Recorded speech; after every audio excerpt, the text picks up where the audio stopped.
everyone, how you all doing? So today I'm here with a book review of Any Love But Mine by Debbie Davies. So this book revolves around Greek mythology, but in particular kind of takes a look at the Greek god Eros, who is the god of love. Now Acacia, who is our main character, she was created basically for the sole purpose of being Eros's little partner or little lover kind of thing. However, Eros immediately expresses his anger and dislike towards her. She doesn't really know why. And because of this, she is put on the earth plane to kind of spread the love and keep it alive. She has the power to draw people together and let love blossom and bloom. But she herself is prohibited from falling in love with a human, and then along comes a guy. So the plot really intrigued me straight away. You guys know that I love my Greek mythology, and that aspect of this book did not disappoint me. It was really interesting to have a story from the perspective of someone who is a goddess, basically. She had powers and there were plenty more for her to learn about and develop, so yes, Acacia was a goddess. So it was a nice change from a mortal meeting a god, basically. And furthermore, it was also good to kind of delve into the mythological worlds apart from just on the earth plane. Acacia wasn't just on the earth that we know. Throughout the entire story we also got to see some of the other areas involved with the gods, and I was pleasantly surprised by how this story turned out. It wasn't just like a frilly little love story.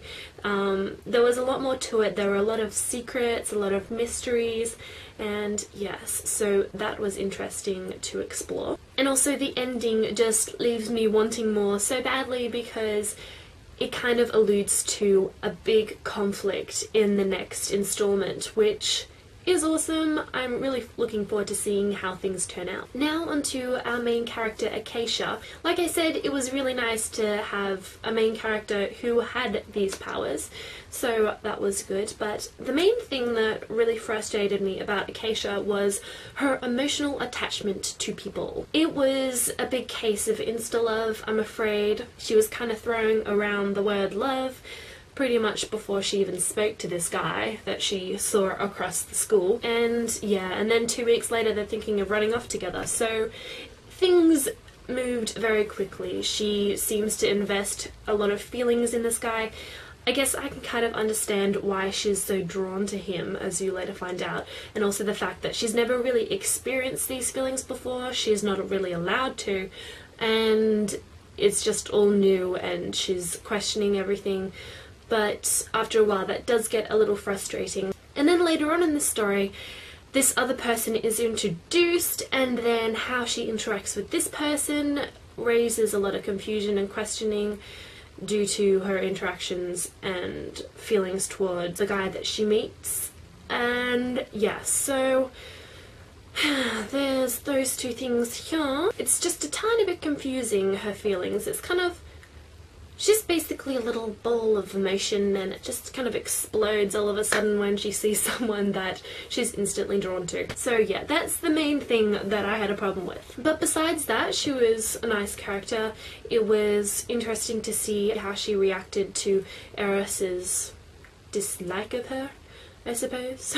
And how she kind of copes with the powers that she has and everything like that. Now onto our side characters. So Acacia kind of has two sisters, I'd say.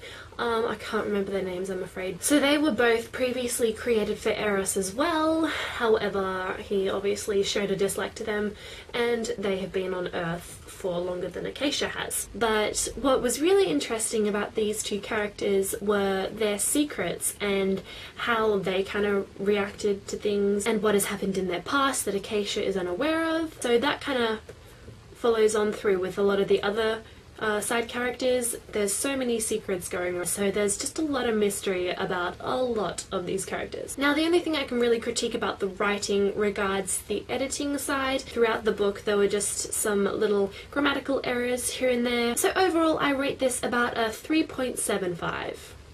I feel like it deserves more than a 3.5, but not quite a 4, just because of the whole insta-love thing, which kind of frustrated me. So yes. Now if you don't mind dealing with a bit of insta-love, then I would definitely recommend this. The whole Greek mythology side of this was very intriguing. I really loved that. And yeah, overall it was a very enjoyable read. I guess I will see you guys next time with another review or a tag video or something like that. And yeah, that's all I have for today. Bye!